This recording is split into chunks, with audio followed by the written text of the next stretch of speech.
Well, the biggest star, the biggest constellation, even currently in the active universe, was there to open SmackDown on September 22nd. John Cena and the Rock got the. And I don't even want to hear your slander toward my friend Dwayne there, but the Rock got a huge pop. And some of you But are too sensitive about The Rock. They knew that he was not coming back to like, oh, he's going to do a program. He's going to do interviews and wrestle and have matches and whatever. But with Cena back, he's been back several times. But as he mentioned in this interview, he's been a host, he's been a referee, he's been a backstage reporter, whatever. But they've got, for at least some limited period of time, the biggest star in the business that can still get back in the ring and, do some things regularly on the program, interacting with their current talent and doing fucking angles. So, a perfect time for the media rights deal, eh?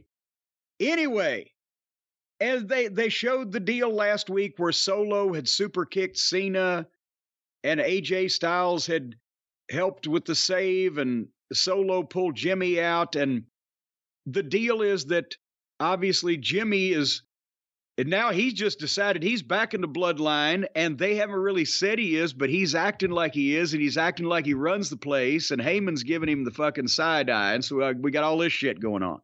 So that's interesting, at least. And did you see the open, and during Cena's entrance where the crowd goes batshit, they've got more signs back. Have you seen that many signs at your average wrestling event, for a while since everybody went to, I'll just hold my phone up? Well, I think a lot of the sign holding and people who bring signs depends on what audience you get, but where was the show actually? Got to have Phoenix, were they not? Oh, Phoenix. Phoenix, Arizona. Lion asshole out of Phoenix. What? Remember the Enzo Amore rap song? Thankfully, no. No, I don't remember. As a matter of fact, if you held a gun to me right now, except for his goofy haircut, I couldn't pick him out of a lineup. I'm trying to forget his appearance as well as his sound. Well, the lyrics are classic, but anyway. Well, apparently. Nevertheless, they got a roll going here with the audience is engaged, and they had another big crowd, and they've got signs, and a lot of them were for Cena. And when he was doing his promo, they started whatting him because they'll what anybody, and he shut them down perfectly.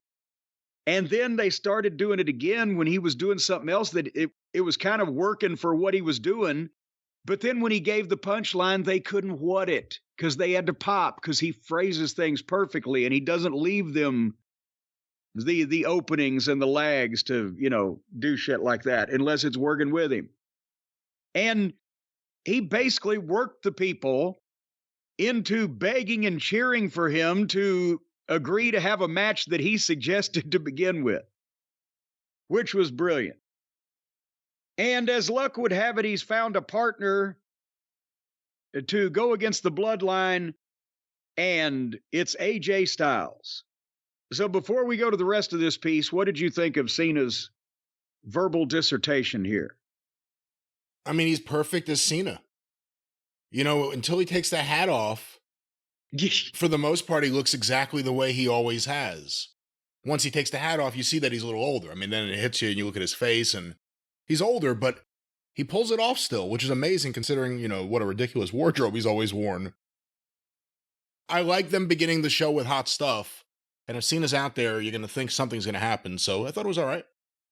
Well, and here's the thing. You would think, certainly, with as much money as he makes, there's a way that if he was, out of the public eye for a couple months, that bald spot could be filled in, don't you think? Well, you know what I think it is? I think he's kind of got like a Ted Danson thing going, because Ted Danson always had like the same big bald spot, but you never knew it because he wore a wig just over that spot on Cheers.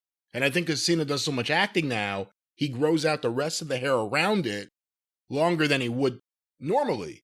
So it makes the bald spot stick out, and then he could just cover it up because he has some hair that he's grown out. Thank you, Fidel Sassoon, for that. It's Fidel Sassoon, that's right. Dissertation. Yeah, and Cena from Boston. Boy, if you Boston, Ted Danson, cheers. See, there you go. Yeah. If you'd have had me try for one more hairstylist, I'd have been fucking standing here stammering. Anyway. Paul Mitchell. So he's on my shampoo bottle. So AJ comes out and takes John's microphone like they're going to be contentious. And then he says, you want me and you versus the bloodline? And they pop again to people. And they start chanting, yes, yes, yes. And AJ says, he agrees to it. Well, as soon as that happens, here comes the Uso music. And here comes Jimmy and Solo. And they come to the apron. And they jump up on the apron. And there's some trash talking going on and some daring to come on in and fight. And then the heels jump down on the floor and then they leave. So it was a little flat the way they got out of that, but still it's Cena, so everybody's interested. What do you think of AJ Styles being used in this role? And doesn't it seem like he has so much more life to him as soon as you get him away from the OC? Well, but here's the problem as I ascertain it to be based on the news that we heard is AJ was meant to be a cog in the wheel here, but it was supposed to be LA Knight that was involved by the end of the show. Because they showed that last week AJ came out and helped Cena, so it's natural for him to be involved in this. And yes, you know, he's a bigger star when he's interacting with these people, but apparently it was supposed to be LA Knight by the end of the show coming out and helping or saving or assisting Cena or whatever in that last segment when they beat up AJ, which we'll get to in a second. But as soon as he got to the building for SmackDown, LA Knight, they tested him for COVID and he's positive and he turned around and left again. So that was the news, but apparently they're still holding the spot that he was going to have open as Cena's partner because that if they didn't do that, that would fuck up their upcoming pay-per-view. So nevertheless, that's the opening segment of SmackDown there. And then the place would have gone nuts for LA Knight coming out to help Cena. That's God. The exact guy they want to do something like that. Yes. Well, and they would have seen it. They're in Phoenix, Arizona. Ain't far from LA. Lion asshole out of Phoenix.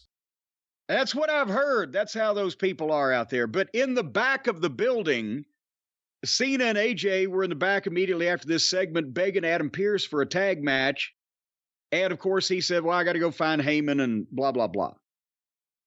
So why? Everyone else just gets to make matches.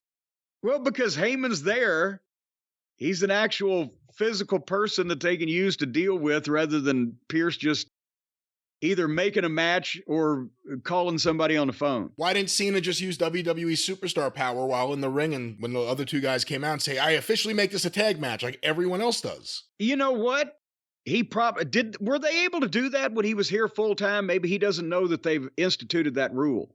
Oh, I don't know. Now that he's just come back as a part-timer, he doesn't know that they can just come out and make up matches anytime they want, the talent. And they can make out too. Well, they can. Sometimes they make out quite well. He was one of the first talents to make out with the other talent. So anyway,